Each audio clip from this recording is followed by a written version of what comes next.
Coffee Time Wednesdays with the Prairie Farm Podcast. Can't hit us with the jingle.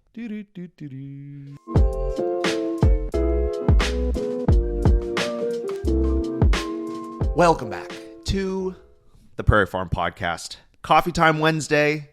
If you are listening to this today, who is it? Jake Hofer someone gave us advice, said, hey, if your audience doesn't know you, we don't know who's talking.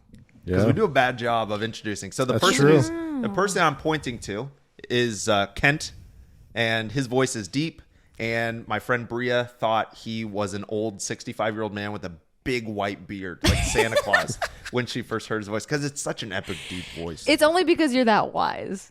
You open your mouth and they're like, okay, this dude knows stuff. Like, he's got to be an old man. He's so wise. Well, I do turn 35 in August, which gives me the opportunity to run for president by November. I mean, I'm going to be a little short on, campaign time, but look at our options right now. you have my vote. Yeah, that's right. I don't even know you that well, but you have my vote. And then, of course, we've got Joy hanging out with us today. She'll be on or off with us. And then David is not with us today. He is working on. He is the only one working at the farm right now. Yeah, he's the only one doing his job. Stuff. This is our farm podcast where we all work on the farm, except right now. We just drink coffee, talk on podcasts. Hey, it's just as important. We got to fuel That's first. right. Yeah, that is fair. But Coffee Time Wednesdays, we're here to all bring a topic. And I figured Kent should go first. I'm bringing the spice today. Nick is bringing the spice. And I'm glad, because yesterday Nick was grumpy Nick. Dude. There's a level below Go Nick, and that is grumpy Nick. Yeah, so Go Nick, I guess, is almost rock bottom because I'm trying to get stuff done. So I've got no time for games or jokes, and Ken always has time for games and jokes. Yeah, well, and I mean, look at Nick. Just look at him. You know, he just looks like a fun guy, right? He's wearing a comic book T-shirt. You and he's have a almost 30 years contagious old. smile. Thank you. That's what right. it He's is. always laughing. So then all of a sudden, when that goes away, it's like you were planning on it being a sunny day, and you wake up and it's not only a rainy day, it's a foggy, rainy day in the And it's Arctic windy. Circle during December. Just the I mean, worst. it's just dark. Do you know bleak? I don't know how appropriate this is, but I, as you guys can see, am Asian. So I'm going to talk about this. Do you know who Stephen He is? He's a YouTuber who talks about Asian parents. And I don't know how to respond right now. Yeah, you're Do not I know allowed who to say he anything. is? Yeah. No, I don't. Yeah. No, he's great. He talks, but it's so relatable but he's like, so I was going to say, I'm like an Asian dad who's disapproving of his son just the whole time, just ready to get stuff done. Stephen, he always jokes about his dad being like, when I was 9 years old, I was already running my own business.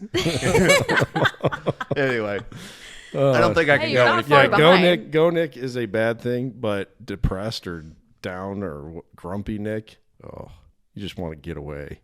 You should just keep like an ice bath at the farm, and that way, if like you're in that headspace, just go dunk yourself in freezing cold water That's for actually 5 a pretty minutes. good idea. Guaranteed boost mood. That is a pretty good idea. Yeah, because ice baths they really get you going. That's like, if that's my option, if I'm in a really bad mood and I can't move my body, like go for a walk or lift weights, it's like, can I get in freezing cold water for 5 minutes and just be miserable? Because by the time I'm out, I'm like, you know what? I feel better. Yes.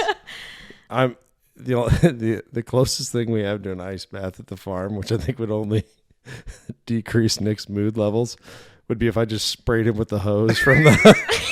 He like walks out of the office, just spray him right in the side of the head. I'd just probably fall. get in the truck and go home. I wouldn't say anything. Wait, do you feel better?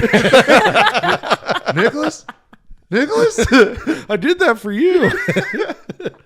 Oh my goodness. So if you're talking about us seeing each other or look at us, it is because we are finally getting things recorded on. We've been wanting to get the podcast on video for a long time. We attempted when we first started and just didn't have the skill set.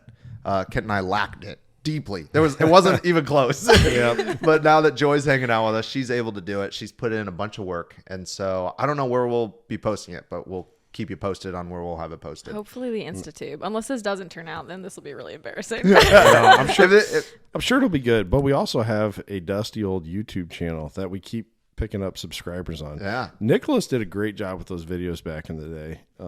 We're going to undust it.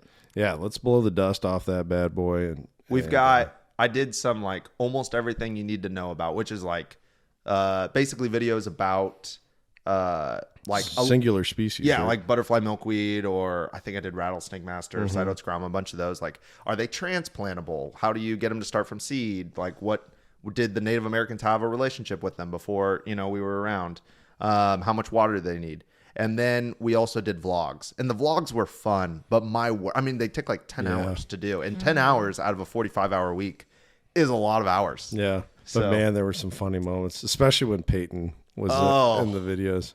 Dude, yeah. So we have our hopes up that we can bring those back if you really want them to come back. Yeah, you want to go back to some Hoksey gold. Go back into the Peyton era on the vlog. There's some good stuff there. Yeah. He's working in solar now, in case anybody wants to have an update. He used to work in solar, and he's back at it. So, yep. Anyway. Yeah, my topic. Hey, before you start, I'm going to make you hold your mic like this, because now there's a camera at your face. That's right. I don't want to look at this. Get a good glimpse of my mug here. There you go.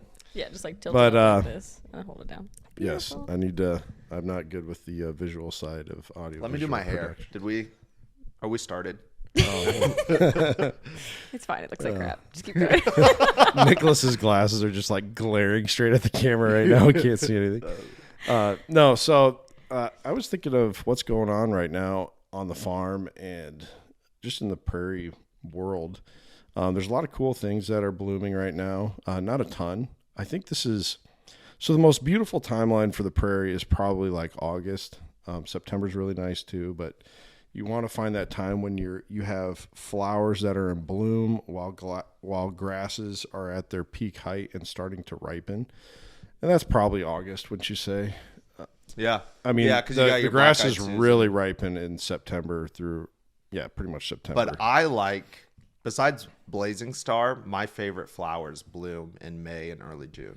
Right. Well, and what I was going to say is nice about this time of year is there's not a ton of early bloomers like in, April, May, early June time frame.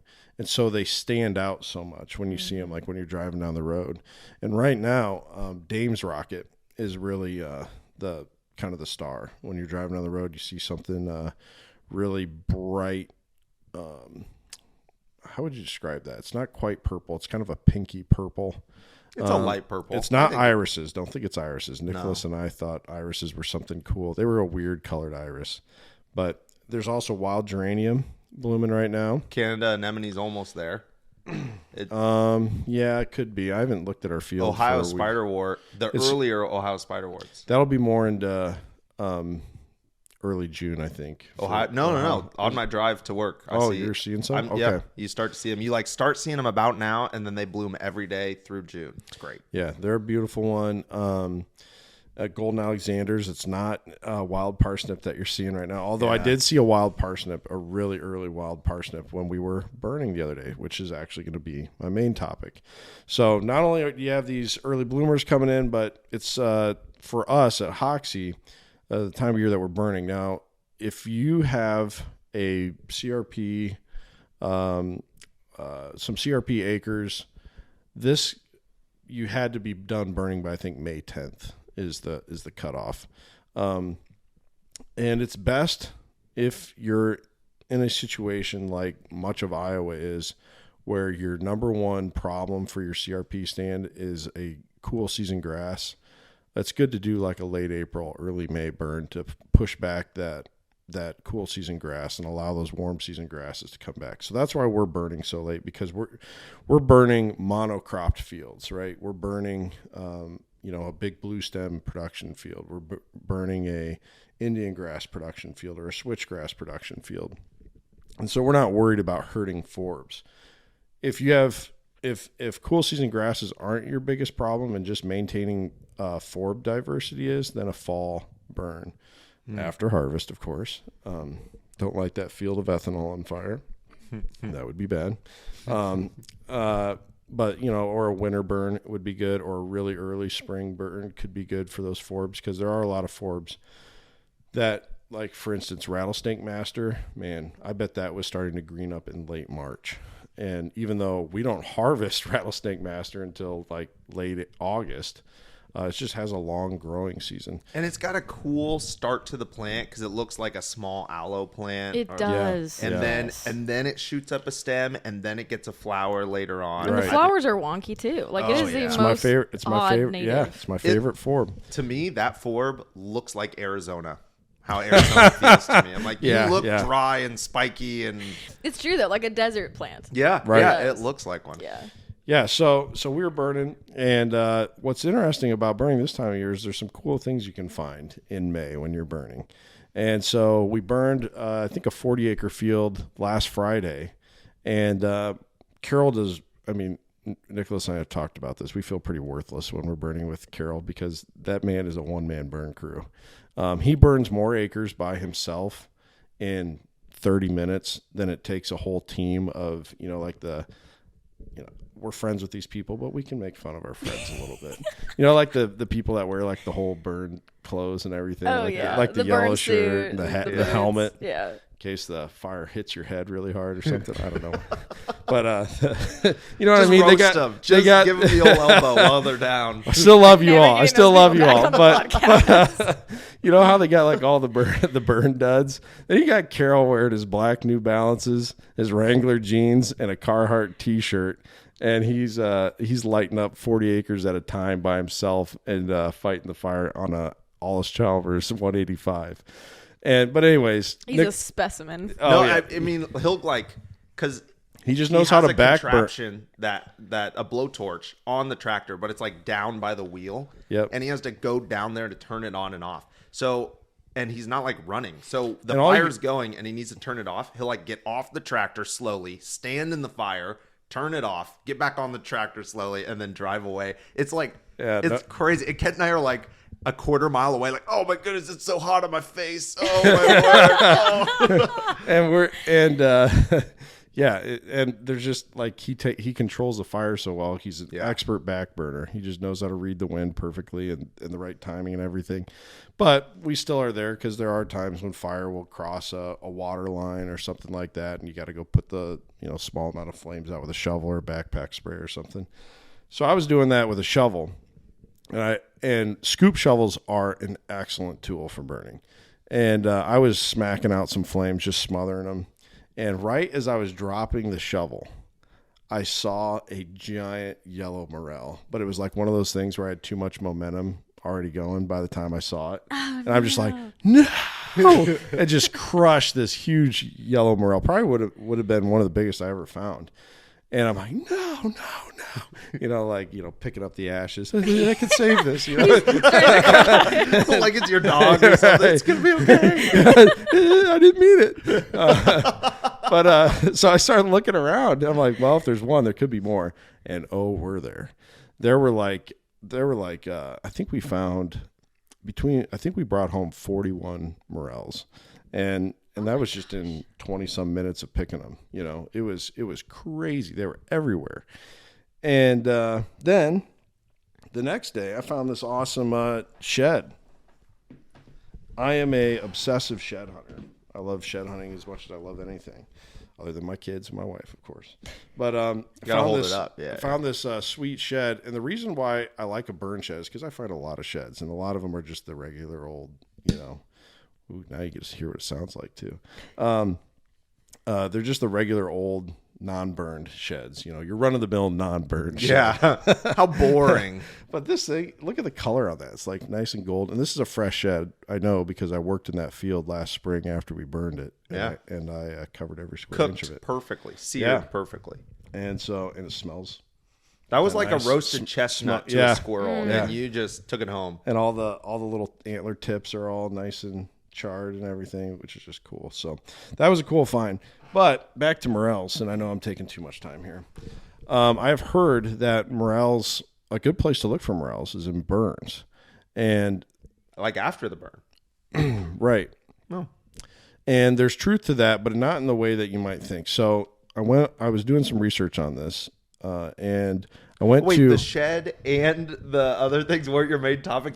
Morels. Morels. Okay. So I did some research on this. I went to the Missouri, I think they have a DNR, not a game and parks or whatever, or fish, wildlife and parks. I think it's a DNR, Missouri DNR website.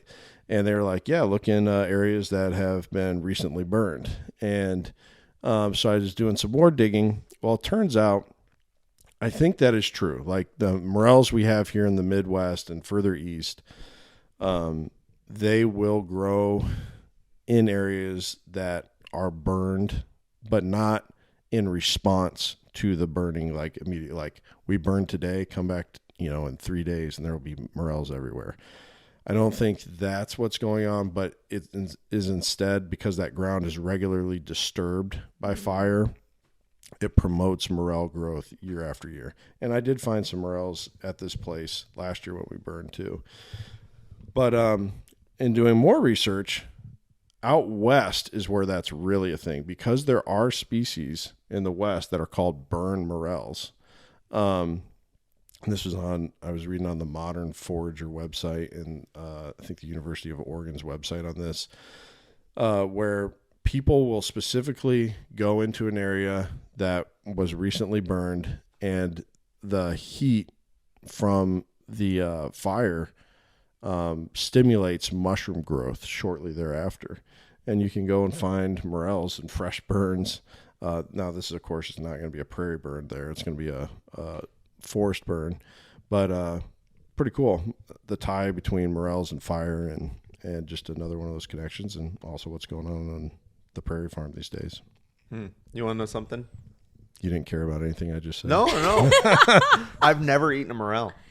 What? Yeah. Really? Yeah. Do you have a No desire wonder to? you were so or you just- grumpy Yeah. yesterday. I was like pissed you got all the morels. I had meant to go back there, and no, it's well, one, I didn't like mushrooms till college. So when I was younger and people were mushroom hunting, I was like, ugh, Gross. Yep. And then I got back from college, and I've never gone. And it's like, you can't be like, hey Kent, where do you go mushroom hunting? You true. literally have to have either a parent You have to have the plug. or a very, very good friend. Like Yeah. even pretty decent friends. I be would like, "Nah, I'm not gladly telling take you mushroom hunting, and I'd gladly take you shed hunting. If this makes you feel better, we have a spot here on the farm. My mom and I are like classic gals where we will just go out in May and check out the wildflowers. We're like, oh, the bluebells are popping and the Dutchman's breeches. And we're like, yeah. Never have I once found a mushroom on the south-facing slope timber. Not once in my entire life. And we've had friends that they'll be like, hey, can we go mushroom? We're like, yeah, go. We never find them. And they're like, okay, and they're like, yeah, we didn't find any. And this year, my dad let someone go down there, and he found like 30. Oh, Wow. man. And he comes back and he's like, I don't believe you that you've never found them down there. And I'm like, you found, like, what? I was like beside myself because I'm like, I'm not joking. We never find morels down there. And this year they were like, he was showing me pictures, and I'm just like, I hope you had fun because you ain't ever come back. Yeah, that's right. I hope you enjoyed yourself. But Yeah. I don't know, like, what you're saying with the burns. I'm like, did something happen ecologically that, like, Well, changed that? Because yeah. I'm not kidding. In the past, we've never had mushrooms out there. Granted, there's a lot more trees that are falling. We don't do a lot of timber management, so I think there's some dead oaks, and isn't it elms? Is it oaks and elms that they kind of grow on? I mean, it's kind of funny because when you're reading on that, they like start listing. They'll start with elms. They'll be like, yeah, you gotta check elms, and then they'll be like, next bullet point. But ash trees, they're good too. And then if you can find some old apple trees and some oak trees and some cedar trees, So and just some- trees? Yeah, it's like okay, yeah. If it's a dead tree, there might be a mushroom on it. But Yeah. no joke, like, we've never found mushrooms down there, and then there was a ton this year. So Man, Well, have at it, something Nick. to something, if you will try them, we can go out there and we can mushroom hunt it next week. all right, we can. We'll take a video. I Show think people. it's too. We talked in our last coffee time about how it's been we're still considered to be in a drought year right now, but we have had a couple rains since a then. couple good rains since then, and I don't know. I It might wonder, just do be we right have at the any right on the time. horizon? Thursday, but we're getting past. I think when Carol and I found those morels, it was probably like one of the last days of mushroom season. Getting too warm. Right, soil starts Yeah. to get too warm. Mushrooms are wild. I remember Neil deGrasse Tyson teaching me that mushrooms are closer to humans, and And their DNA. I don't know if it was DNA or in the, like, he was saying like mushrooms split off from plants like closer to when humans split off. Like they're closer to Oh, humans he's than they talking are to about plants. cladograms. I don't know, dude. You got What? this. Yeah, it was pretty gnarly might So be it's the right word. cannibalism. Yeah. Well, We're eating mushrooms these do mushrooms, like- and they're like our mushroom- seventh cousin. Oh. Man, I don't know where to go from there, but do you have a topic? I was like, do you want to go? You already had one picked out. You go ahead. What time are we at? It's late. I have no idea. Anyway, no, Joy, you go. We got Okay, time for all three. this is one that I sent Kent at some point last week because I was just like, this torques me off. And there's not that many things that torque me off. My name's Joy. Like, the Lord knew what he was doing when he gave me that name because, like, I don't get mad very often. But I saw this and I was mad and I sent it to Kent right away. And I was like, "Ah!" And he was like, "Oh, great coffee time topic." So this article from Daily Mail, which I don't love to begin with, Yes. said Tyson Foods dumps Yes. 87 billion gallons of toxic waste, including cyanide, blood, and feces into U.S. rivers and lakes, enough to fill 132,000 Olympic-size pools. Whoa. And this was dated May 5th of this year.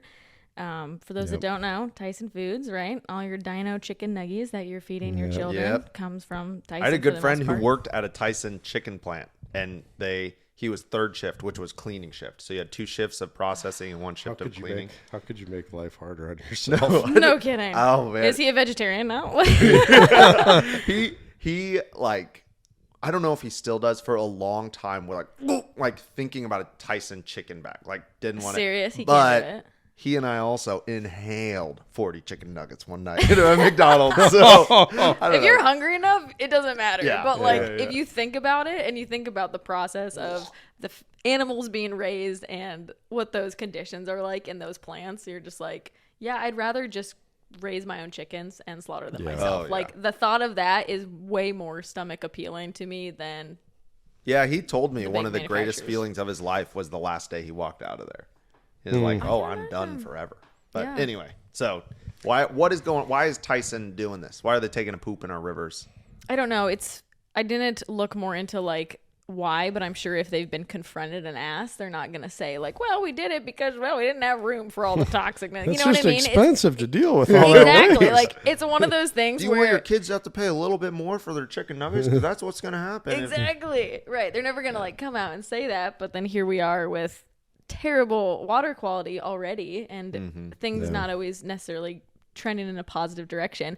And then we read an article like this, and from someone, myself, coming from like a water quality background, this just really torques me off because I worked so hard to implement things conservation more in the agriculture space to improve water quality, and then one company had outdone my entire career's worth probably of like water quality in a single day, or however many days it took to dump 87 billion gallons. I wonder if that's like the EPA did like a study, like they got called in, so the EPA did like a backlog study, and it was like, over the past 10 years, you've dumped this much, or it's like That's maybe there's true. like leaks. They like did the math, and that's like guts were leaking out of places like like that one co-op that was leaking fertilizer. Oh yeah. So- down the Nishnabotna River. But I'm sure there's like, because I don't